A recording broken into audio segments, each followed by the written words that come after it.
al economista Leonardo Vera, presidente de la Academia de Ciencias Económicas de Venezuela, profesor titular de la Universidad Central de Venezuela, investigador, individuo de número de la Academia Nacional de Ciencias Económicas. Muy buenas tardes, ¿cómo me le va?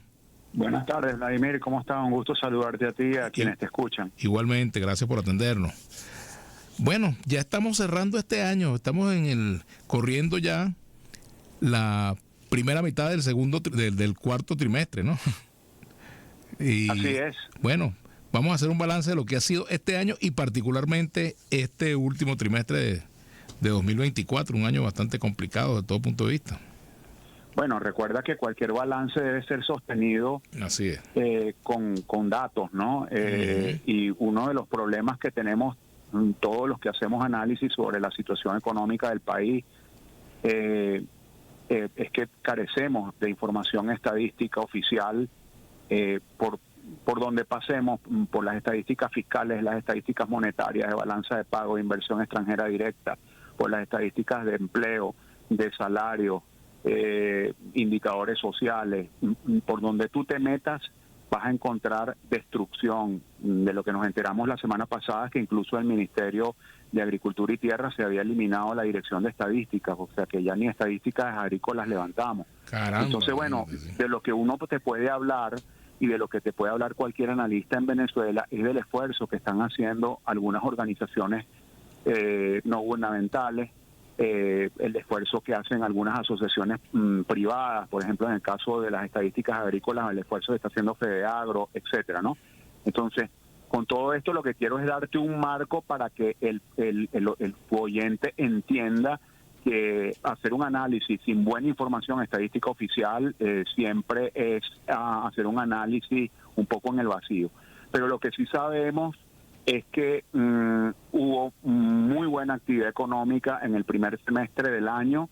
Vimos una dinámica de incremento en ventas reportada por algunas asociaciones, como por ejemplo la Asociación de Supermercados, en todo el negocio de retailing, mucho movimiento, e incluso una expectativa de que hacia el segundo semestre y hacia el año 2025 pues un fenómeno de cambio significativo podía acercarse. Y en la medida en que el sentimiento parece ser que ese cambio no va a materializarse, al menos en lo económico, que sería muy importante, reconectar al país con las redes de comercio internacional, volver a tener financiamiento internacional, reestructurar la deuda, tener una nueva ley de inversiones, reactivar el sector de los hidrocarburos, salir de este contexto de sanciones, etcétera.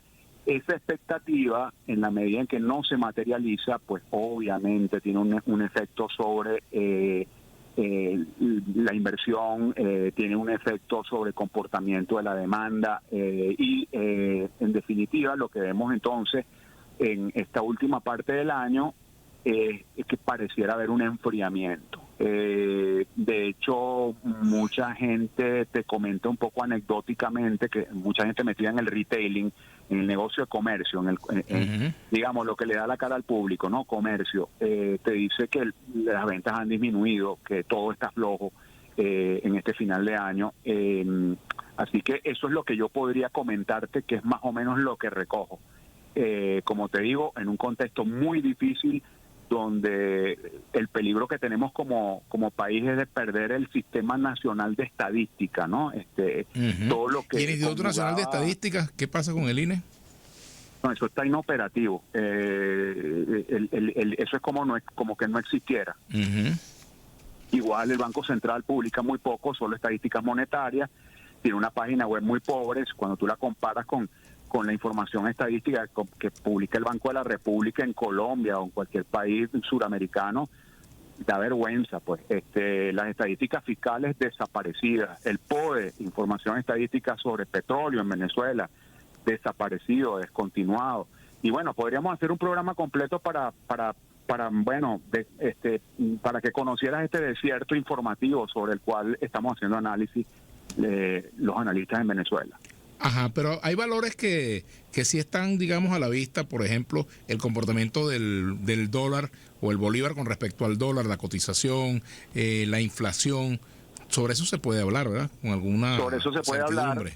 Sí, porque no? todavía, sí, sobre eso se puede hablar y vale la pena recordar que las estadísticas de precios fueron interrumpidas también en Venezuela por bastante tiempo y solo sabíamos de inflación gracias al esfuerzo que hacían otras organizaciones, no al esfuerzo del Banco Central. Ahora es que están actualizándose y poniéndose al día, informando sobre cómo está evolucionando la inflación. Ahí lo que estamos viendo es una enorme discrepancia entre lo que publican estadísticas de organizaciones no gubernamentales y lo que publica el Banco Central. Ciertamente la inflación en Venezuela ha venido bajando y ahí lo hemos visto a lo largo de todo este año, pero todavía tenemos un nivel de inflación que es 4 o 5 veces por encima del de Colombia.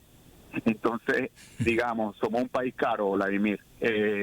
Sí, la inflación quizás no esté subiendo al ritmo que subía en el año 2021, el 2020, 2019, cuando teníamos hiper, pero nos convertimos en un país caro, quedamos con unos precios muy altos, muy poco competitivos, y bueno, eso, cualquiera que viene afuera y ve cómo está la cosa de los precios en Venezuela se da cuenta.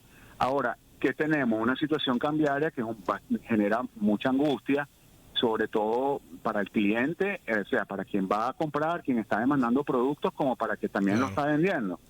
Fíjate que tú hablas de un país caro, pero también hay que hablar como complemento de un país caro donde la absoluta mayoría de la población tiene ingresos muy bajos, ¿no? Bueno, peor aún. Y eso es uno de los problemas que tienen las empresas en el país. Están trabajando al 40% de la capacidad instalada, porque no hay demanda. Y no hay demanda porque el venezolano común y corriente tiene un ingreso que le da nada más para la subsistencia, no le alcanza para muchas cosas.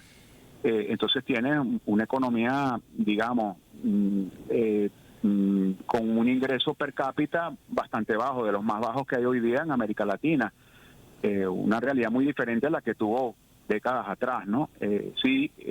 Entonces además, entonces lo que tú dices es cierto, una economía cara con una población que tiene ingresos muy bajos, que han venido mejorando, hay que reconocerlo, el esfuerzo que ha hecho el sector privado, sobre todo por mejorar los salarios, por tratar de no perder capital humano, fuerza de trabajo adiestrada, pues entonces han venido pagando en la medida que las ventas fueron mejorando.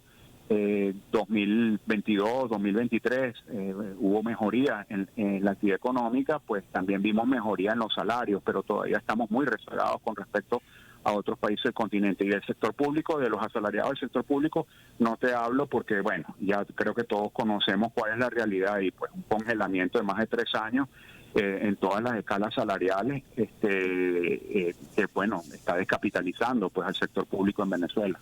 Hay otro aspecto también y, bueno, a propósito de lo que venimos conversando, y es el de la posibilidad de que se generen inversiones en el país. También, por ejemplo, esa ha sido una de las grandes necesidades que tenemos, que haya gente que quiere invertir, por ejemplo, en el negocio, más allá del negocio petrolero, en otras áreas, en turismo, en fin, en otras áreas que son importantes. Y hay un área que siempre ha sido marcador de cómo se comporta la economía, que es la construcción. ¿Qué se puede decir de eso? Bueno, mira, de la construcción te puede hablar la gente de la Cámara de la Construcción. Ellos públicamente lo han dicho. Ese sector está absolutamente deprimido en todas partes del país. Y las grandes obras de infraestructura en Venezuela están paradas, no hay inversión pública. Y la inversión privada es mínima. Lo que uno ve son, bueno, pequeñas cosas en materia de remodelación, de viviendas, etcétera, pero no hay realmente una reanimación de la industria de la construcción. Ese es uno de los sectores que se ha quedado más atrás. Hay inversiones puntuales llegando a Venezuela, cosas puntuales, más bien en retailing, pero cuando tú ves los montos de inversión, bueno, en realidad no los ves, porque como te dije, la CIEX fue eliminada.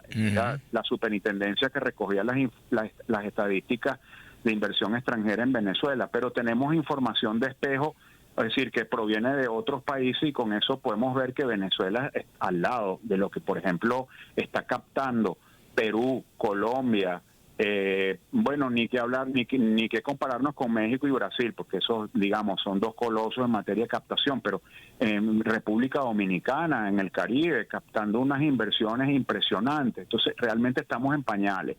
Y bueno, ¿Por qué estamos en pañales? Un país teniendo tan buenas condiciones, maravillosas condiciones geográficas, una posición para hacer nearshoring, es decir, conectarse a las cadenas de valor por su ventaja geográfica. ¿Por qué no tenemos un boom de inversiones? Bueno, primero tenemos, como sabes tú, estamos en medio de una crisis política, por llamarlo así, pues. Segundo, un marco regulatorios atrasados que no sirven para atraer inversiones. Una ley de inversiones que la llamas ley de antibloqueo. Entonces ya nada más con el nombre, bueno, imagínate, lo que provoca es espanto y no atracción.